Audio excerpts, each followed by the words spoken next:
Di banyak negara, pemakaman identik dengan suasana hening dan penuh kesedihan. Namun di Filipina, suasananya bisa sangat berbeda. Kadang terdengar tawa, anak-anak bermain, bahkan suara kartu yang dikocok di samping peti. Pemakaman biasanya berlangsung 3 hari, bahkan dapat mencapai 1 minggu. Para kerabat, tetangga, dan sahabat datang tidak hanya untuk berduka, tetapi juga menemani jenazah sepanjang waktu. Berdasarkan kepercayaan lama, keluarga harus tetap terjaga di malam hari untuk melindungi jenazah dari roh jahat yang disebut aswang. Permainan kartu membantu mereka tetap terjaga, dan uang kecil yang terkumpul biasanya diberikan untuk membantu keluarga menutupi biaya pemakaman. Di tengah padatnya Manila terdapat sebuah tempat di mana kehidupan dan kematian berbagi ruang yang sama. Pemakaman utara yang dikenal sepi justru dipenuhi suara anak-anak, dentingan peralatan masak, dan radio yang memutar lagu cinta. Ribuan orang benar-benar tinggal di antara makam. Alasan utamanya adalah kemiskinan. Biaya tempat tinggal di Manila termasuk yang tertinggi di Asia Tenggara, membuat banyak keluarga tidak mampu menyewa rumah. Tempat berlindung sementara ini perlahan berubah menjadi hunian tetap. Mereka memasang listrik, berbagi sumber air, bahkan membuka warung kecil. Beberapa mencari nafkah dengan membersihkan makam, mengecat ulang nisan, atau memandu pengunjung yang datang berziarah. Namun Filipina bukan hanya tempat di mana orang hidup berdampingan dengan kematian. Negara ini juga harus menghadapi kekuatan alam, dan kadang tanah yang mereka pijak berubah menjadi ancaman. Pada malam 30 September 2025, saat kota Bogo di Pulau Cebu sedang tertidur, gempa berkekuatan 6,9 mengguncang tanpa peringatan. Dalam hitungan detik dinding runtuh, jalanan retak. Sedikitnya 69 orang meninggal, dan lebih dari 150 lainnya terluka. Di tengah kehancuran, warga Cebu bangkit kembali, membangun rumah, saling membantu, dan melanjutkan hidup. Sama seperti yang mereka lakukan di antara makam kota Manila. Laporan menyebutkan bahwa Filipina diguncang lebih dari 20 gempa setiap hari. Apakah Anda berani menukar 1 hari hidup Anda untuk merasakan bumi bergerak di bawah kaki Anda? Tulis ya atau tidak di kolom komentar, dan bagikan pendapat Anda kepada kami. Di daerah kumuh Manila, pakpak adalah makanan yang diambil dari sisa makanan di tempat sampah, kemudian dicuci, dimasak ulang, dan dijual kembali. Kata pakpak berarti menyingkirkan kotoran. Dan itu yang dilakukan ketika mengambil sisa makanan dari restoran atau gerai cepat saji. Potongan ayam goreng, sisa daging, atau nasi dikumpulkan, dibersihkan, diberi bumbu bawang dan kecap, lalu digoreng hingga renyah dan harum. Hasil akhirnya sering terlihat dan terasa cukup enak. Dengan harga sekitar 20 sen, pakpak bisa menjadi satu-satunya makanan bagi keluarga yang mungkin tidak makan hari itu.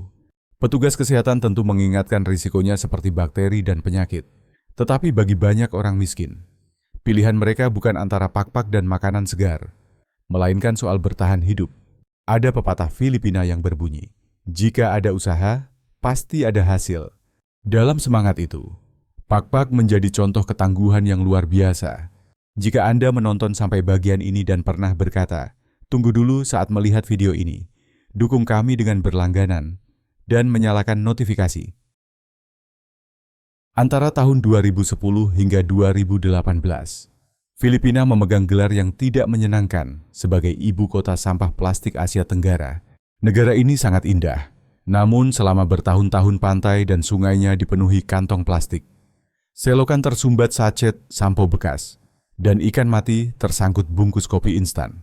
Masalahnya bermula dari kebiasaan harian. Karena banyak warga hanya memiliki cukup uang untuk kebutuhan hari itu, produsen menjual produk dalam bentuk sachet kecil berisi pasta gigi, minyak goreng, dan banyak kebutuhan lain. Namun kemudahan kecil ini menciptakan masalah besar. Miliaran sachet dibuang setiap tahun, dan sebagian besar tidak pernah sampai ke tempat daur ulang. Semuanya berakhir menyumbat saluran air, hanyut di sungai, dan terbawa arus ke laut. Yang mengejutkan, perubahan justru dimulai dari masyarakat. Di sekolah, siswa mengumpulkan sachet bekas dan mengubahnya menjadi kursi. Warga rutin melakukan kegiatan bersih lingkungan setiap akhir pekan. Beberapa pengusaha kecil menciptakan produk dari limbah plastik seperti bata ramah lingkungan, tas anyaman, hingga ubin dekorasi. Di beberapa supermarket, pembeli mendapat potongan harga jika membawa tas sendiri. Dan hari Senin dijadikan hari bebas plastik. Kota seperti Quezon dan Baguio mulai melarang penggunaan kantong plastik sekali pakai. Dan pasar tradisional kembali membungkus barang dengan daun pisang seperti dulu. Dari pantai yang dulu tertutup sampah hingga kota-kota dengan udara yang semakin memburuk. Asia Tenggara menghadapi masalah yang sama. Dan salah satu tempat dengan kondisi paling parah adalah Bangladesh, di mana udara begitu tercemar sehingga setiap napas setara dengan beberapa batang rokok. Ingin tahu seperti apa kehidupan di sana? Klik tautan di bagian atas layar atau komentar tersemat di bawah. Jangan lupa kembali dan ikuti perjalanan kami menjelajahi jalanan Filipina dengan jeepney yang penuh warna. Jika ada satu gambar yang menggambarkan kehidupan jalanan Filipina, itu adalah jeepney. Kendaraan ini berasal dari jeep militer Amerika Serikat yang ditinggalkan setelah Perang Dunia Kedua. Namun alih-alih membiarkannya berkarat.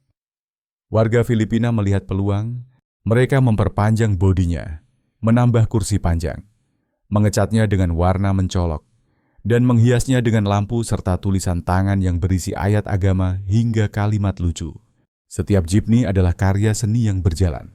Setiap pagi, jutaan warga Filipina naik jeepney untuk bekerja, sekolah, atau berbelanja. Ongkosnya murah dan rutenya menjangkau kota hingga desa. Anda bisa naik atau turun di mana saja, hanya dengan melambaikan tangan. Tulis angka 5 di komentar jika Anda ingin merasakan naik jeepney. Walaupun modernisasi terus berkembang, semangat jeepney tetap hidup. Masih ada tempat yang dipenuhi jeepney tua, dengan cat pudar dan kaca pecah, yang kini menjadi inspirasi para seniman jalanan. Street food di Filipina dikenal karena variasinya, kreativitasnya, dan beberapa hidangan yang dapat membuat wisatawan asing merasa ragu. Salah satu yang paling terkenal adalah balut, yaitu telur bebek yang telah dibuahi dengan embrio yang sudah berkembang sebagian lengkap dengan bulu kecil dan paruh. Biasanya dimakan dengan garam, lada, dan rempah. Hidangan lain yang sering membuat orang berhenti sejenak adalah Betamax, dinamai sesuai bentuknya yang mirip kaset video lama. Betamax adalah darah hewan yang mengental, lalu dipotong menjadi bentuk persegi panjang, ditusuk, dan dipanggang di atas bara hingga bagian luarnya renyah namun tetap lembut di dalam. Ada juga isau, yaitu usus ayam atau babi yang dibersihkan, direndam dalam campuran kecap, cuka, dan bumbu, kemudian dipanggang hingga renyah. Makanan ini sangat populer sebagai camilan, meski bisa terasa menantang bagi orang yang mencobanya untuk pertama kali. Beberapa penjual bahkan menawarkan durian, buah yang terkenal karena baunya yang kuat, namun rasanya dianggap sangat lezat. Namun street food Filipina tidak hanya soal keberanian mencoba sesuatu yang ekstrim. Untuk pilihan yang lebih ringan, Anda dapat mencicipi tahu. Tahu lembut dengan sirup gula merah dan mutiara tapioka, atau banana chew, pisang goreng karamel yang ditusuk. Kwek-kwek adalah telur puyuh yang dilapisi adonan berwarna oranye dan digoreng hingga kecoklatan. Disajikan dengan saus manis asam atau cuka pedas. Fishball juga menjadi favorit banyak orang, terutama pelajar. Bola ikan ini digoreng langsung di tempat dan disajikan dengan beragam saus dari manis hingga sangat pedas. Ada pula halo-halo, hidangan es serut yang dipadukan dengan aneka manisan, kacang, buah, dan es krim. Sangat cocok untuk iklim tropis yang panas. Pernahkah Anda mencoba makan hanya dengan tangan tanpa sumpit? Sendok atau garpu di Filipina. Kamayan yang berarti makan dengan tangan dalam bahasa Tagalog bukan hanya cara menikmati makanan, tetapi juga tradisi yang menggambarkan kedekatan antar orang dan keterikatan dengan tradisi leluhur. Dalam jamuan kamayan, meja panjang dilapisi daun pisang hijau, dipenuhi nasi putih hangat, daging panggang yang harum, seafood segar seperti ikan dan udang, mangga matang, telur asin, dan berbagai saus pelengkap. Tidak ada piring terpisah. Semua orang makan langsung dengan tangan. Menciptakan suasana akrab, hangat, dan penuh kebersamaan. Sebelum garpu dan pisau diperkenalkan oleh masa kolonial Spanyol, kamayan telah menjadi cara makan utama selama berabad-abad. Saat ini, Meski kebanyakan orang menggunakan peralatan makan dalam kehidupan sehari-hari, keramaian tetap populer pada acara khusus seperti festival, reuni keluarga, atau pesta luar ruangan. Di Filipina, perempuan bukan hanya pengurus rumah tangga, tetapi juga menjadi penopang utama keluarga, baik secara finansial maupun dalam pengambilan keputusan. Banyak perempuan yang mengatur keuangan, menangani semua pengeluaran, membesarkan anak, dan menentukan keputusan penting seperti membeli rumah, memilih sekolah anak, atau membeli kendaraan baru. Laki-laki tetap bekerja dan memberi kontribusi pendapatan.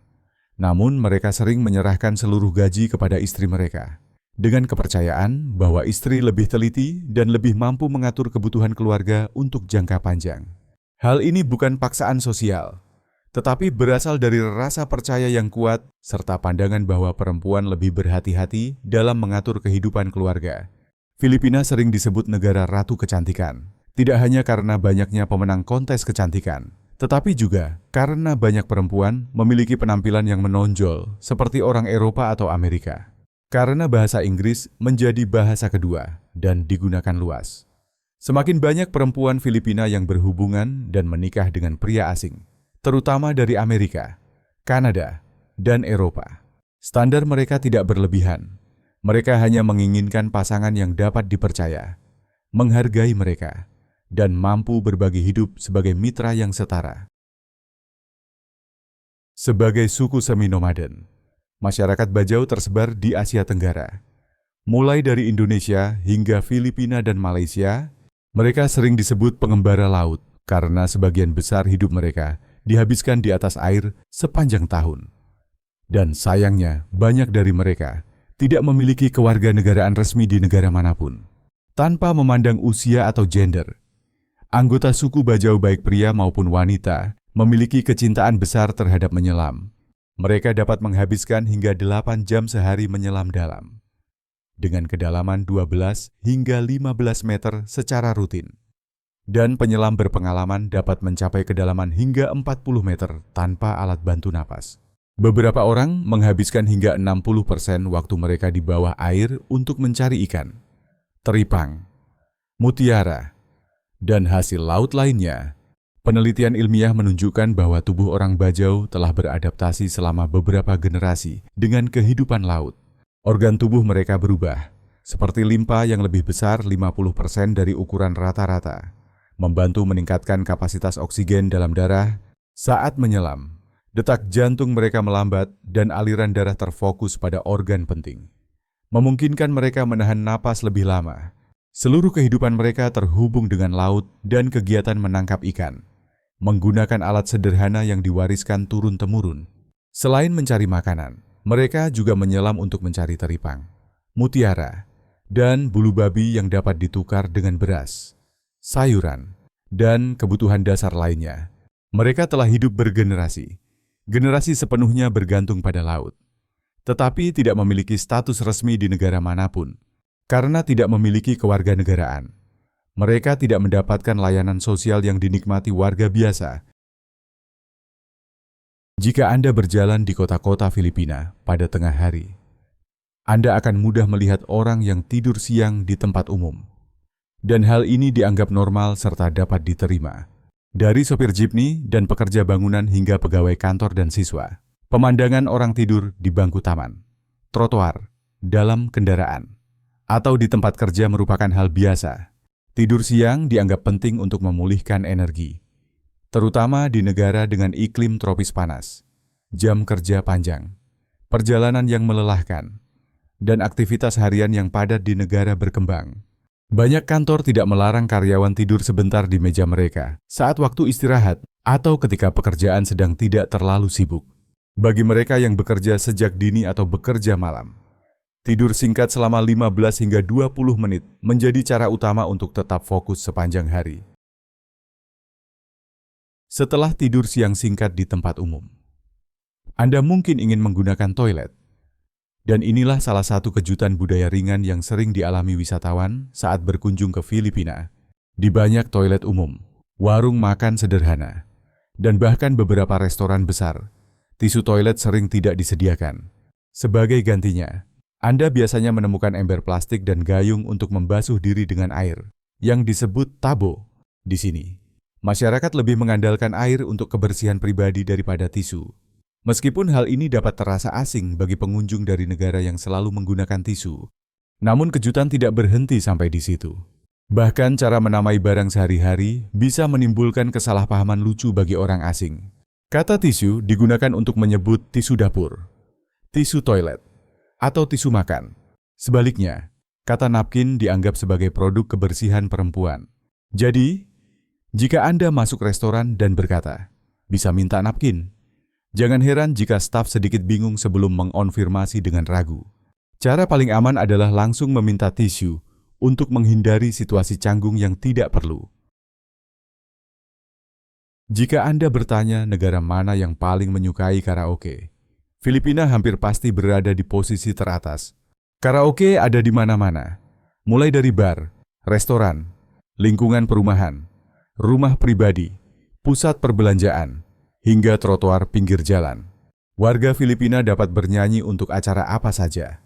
Ulang tahun, kumpul keluarga, festival, acara kantor, atau sekadar melepas lelah setelah hari yang panjang. Yang membuatnya istimewa adalah semua orang berani memegang mikrofon dengan percaya diri.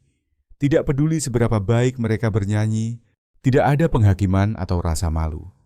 Hanya kegembiraan mengekspresikan diri melalui musik.